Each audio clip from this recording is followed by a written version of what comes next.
What up, what up, what up? This is not a podcast. It's just my thoughts with Markman. Welcome back, welcome back. We having some daily hip-hop discussion. I want to keep on the topic of Kendrick Lamar. Watch the party die, particularly the freestyles. Some of the freestyles that came out yesterday, Sunday. You know, we talked about Lecrae's freestyle and really showed Lecrae the love and the attention that he deserved. And there's one other freestyle that I want to talk about from an artist by the name of Ransom. I'll tell you a little bit about him for those of y'all who aren't familiar, and really because I've been listening. Ransom recently dropped an album with Conway and producer V Don called "Chaos Is My Ladder 2," and there's a song on there called "Midlife Crisis." And on "Midlife Crisis" is basically an open letter to hip hop after hip hop turned 50, like where we've been and where do we go from here, right? And I actually spotlighted that. If y'all follow me on Instagram or social media at Rob Markman, I do short videos for Instagram, minute, 30 seconds, 90 seconds. A lot of times it's the same topic. Sometimes I cover topics on Instagram that I don't cover here. So last week I did a 90 seconds on Ransom's Midlife Crisis verse. And so I've been really into that record. And then he drops his Watch the Party Die freestyle. And there's like a small correlation between what him and Dot is talking about. And I just want to spotlight it, man. I'm just a fan of it. I wanted to show it love. I wanted to show Ransom love. Also want to show Rayvon some love. Rayvon is signed to TDE. He did his own Watch the Party Die freestyle, assuming that's the name of the record. So go to his Instagram and check it out. Rayvon had a cool freestyle.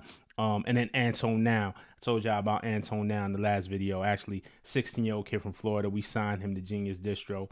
Did not tell him to do a freestyle. Like, my mind wasn't even there. Like, he did it the same night, like 2 hours after Kendrick dropped his, Anton dropped his. So check out Anton too. 16-year-old kid from Florida. Definitely, man, he was raised the right way. He's into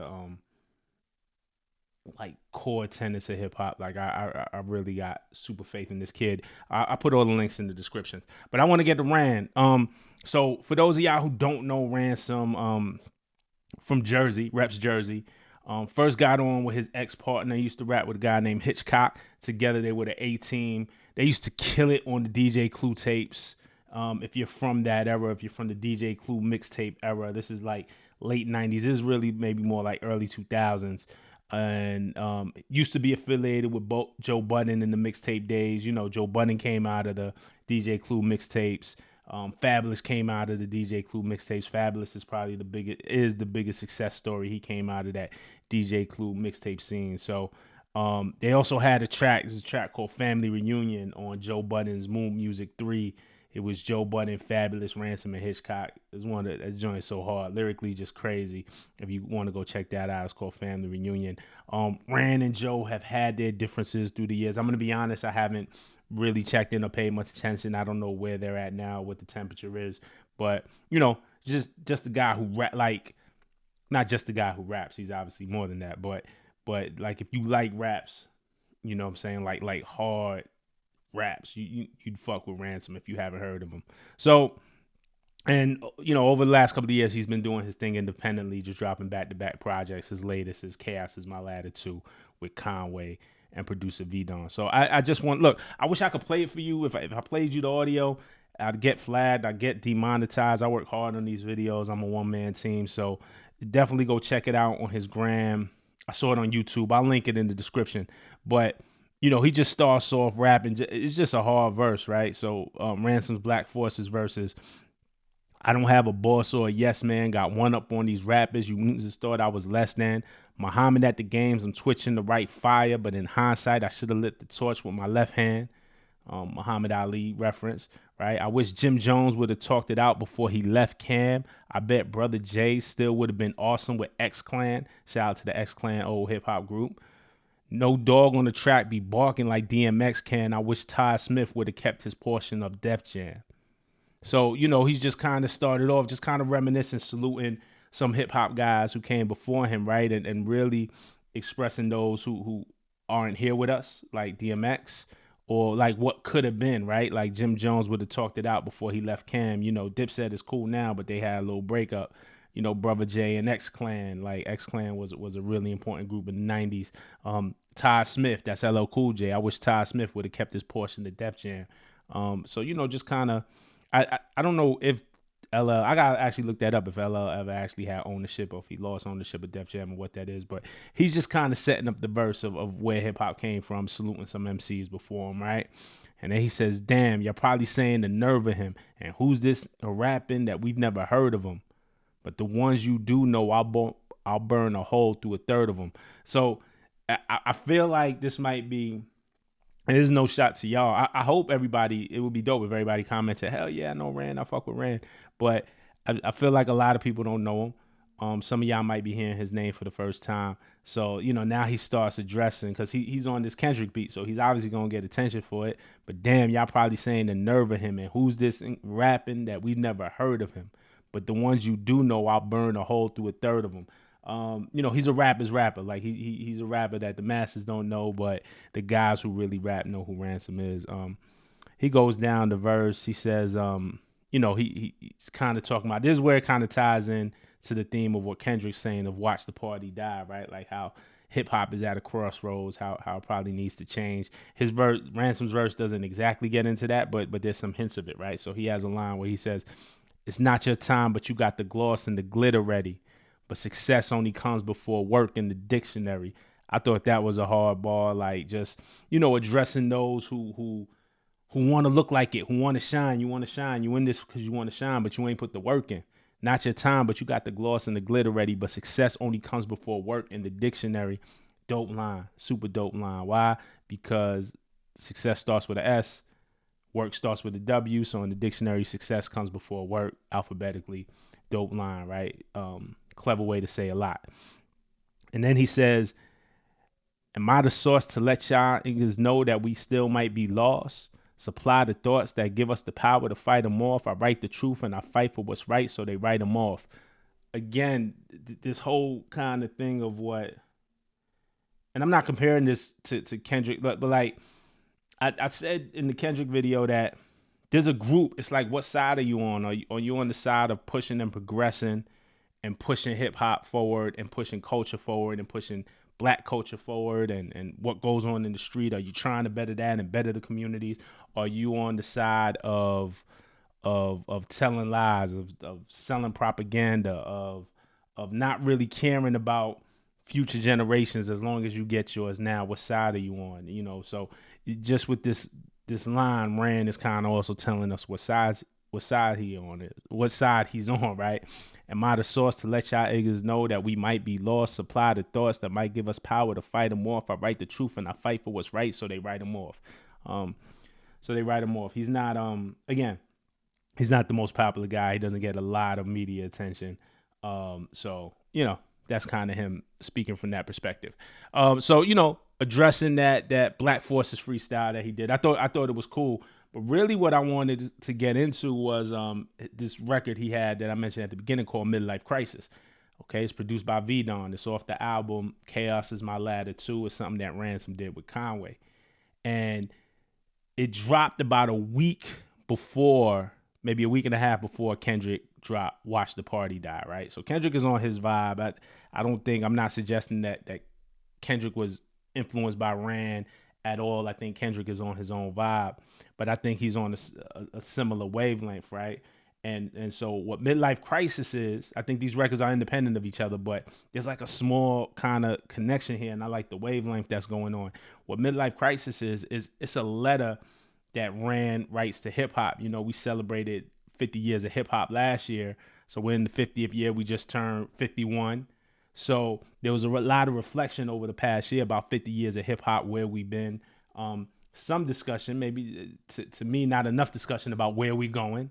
What's the next 50 going to look like? And so Rand does this midlife crisis. And so, when you talk about 50 years, it's a party, right? So just keep in mind, Kendrick watched the party die, and then this midlife crisis, 50-year-old birthday party.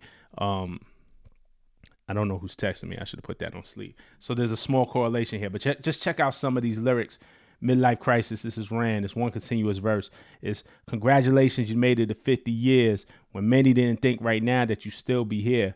But after this confession, the tension will fill the air, not to mention the thrill of fear. But the last decades of your life, there's been ill affairs. You could say that we never knew enough, And while we celebrate, they laughing. Them niggas screwed it up. $1 billion a year business driven to ruin us, created by a few of us, owned by those who don't carry the same hue as us.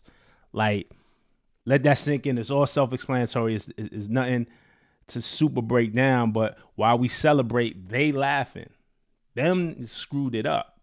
$1 billion a year business driven to ruin us, created by a few of us, owned by those who don't carry the same hue as us.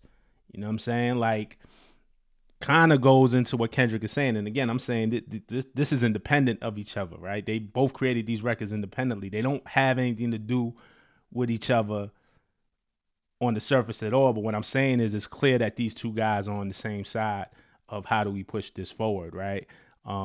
Pointing out that there's things in this music, there's things that we're pushing, the things that the business is pushing on us that ain't right. So he goes on, who to trust when everybody looks to steal.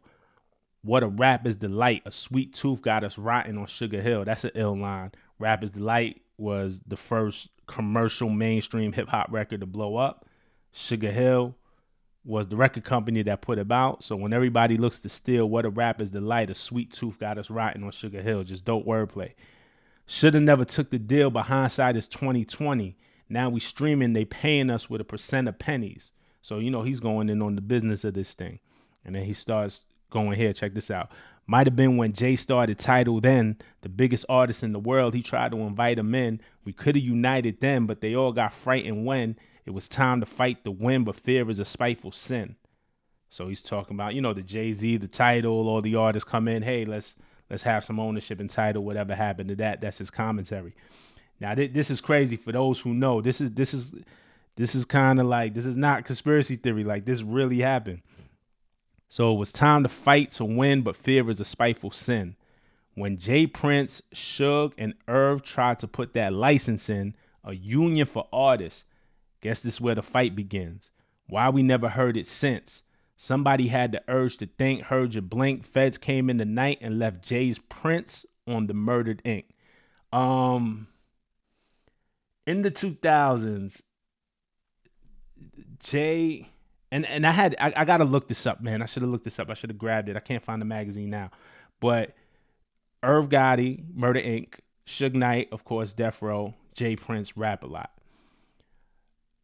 I had interviewed Irv right after he beat the Fed case. Irv was, this has been documented, that these three guys, they all were the heads of labels, right, of rap labels, and that they had got together to plan to how to create a union for artists so artists can get paid. You know, it's like the music business isn't unionized like, let's say, a Hollywood is. So they had this plan. I remember, and I could be wrong too. I could be wrong. Don't quote me. I'm gonna look it up though. But I asked Irv about this around maybe 2004, 2005. And I think he also told me they were planning to also set up their own independent distribution as well. But it was this just big idea, regardless of what the details was, right? There was this big idea between Jay Prince, Suge, and Irv that would unite artists, particularly black artists, unionize, just get people together, get people on the same page. And that didn't happen. Now some conspiracy theory, right? And I'm not saying whether this is true or not, says, okay, these guys are talking about bonding together and creating something powerful. And then that's when the feds decide to come for Irv and Murder Inc. You know, Suge definitely had his legal trouble. You know, Jay Prince, there's so many stories about Jay Prince. What's true or not, we got to look that up. Maybe I'll do another episode on that whole thing. That's actually a good episode, a good thing to talk about. I got to research it more, and we'll come back to that. But just the wordplay here is crazy. When Jay Prince, Suge, and Irv try to put that license in, the union for artists, guess this is where the fight begins. Why we never heard it since. Somebody had the urge to think, heard you blink. Feds came in the night and left Jay's Prince, his fingerprints, but Jay Prince left Jay's prints on the murdered ink. Murder Inc., Irv Gotti, Jay Prince.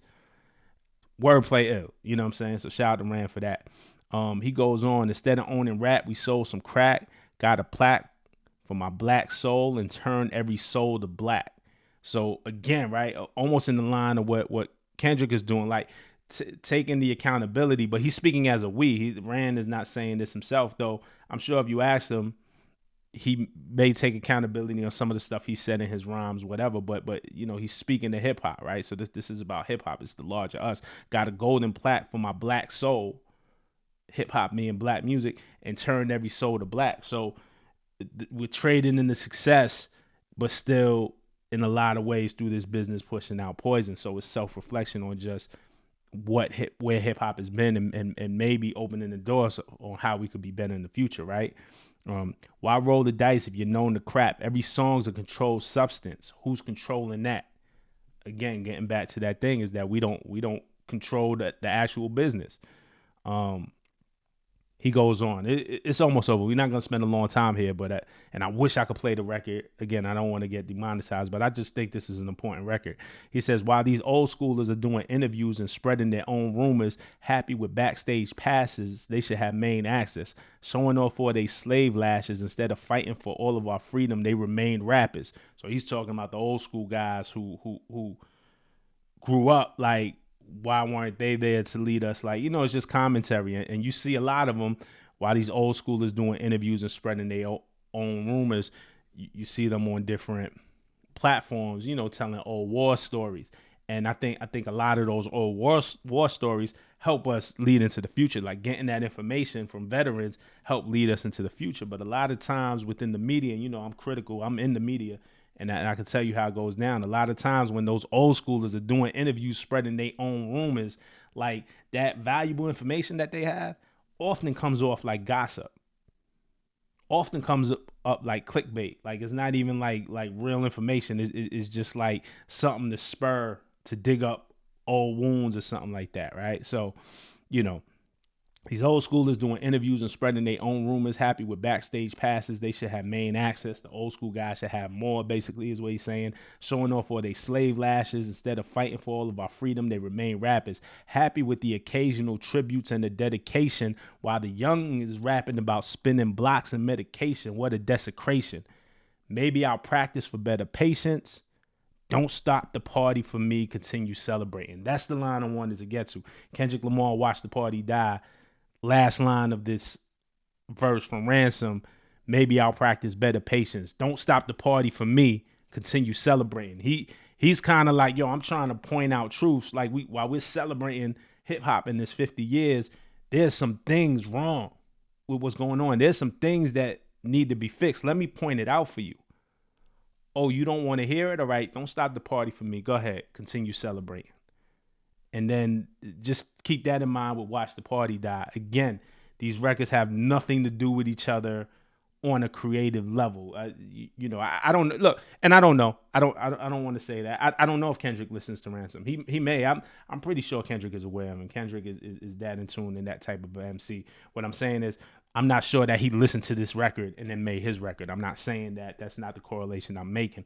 What I'm making is, there's a lot of people who feel this way. There's a lot of people who are on the same wavelength. And while Kendrick said it, and because of his stature, which he deserved and he worked for, when Kendrick says it, it's said loud and it reverberates and it's heard. There's other MCs who've been saying this too. There's other MCs ready to fight this fight. Like Lecrae, who Kendrick shouted out. Like a D1, who Kendrick shouted out. Like who I believe just listens to these records, like a Ransom.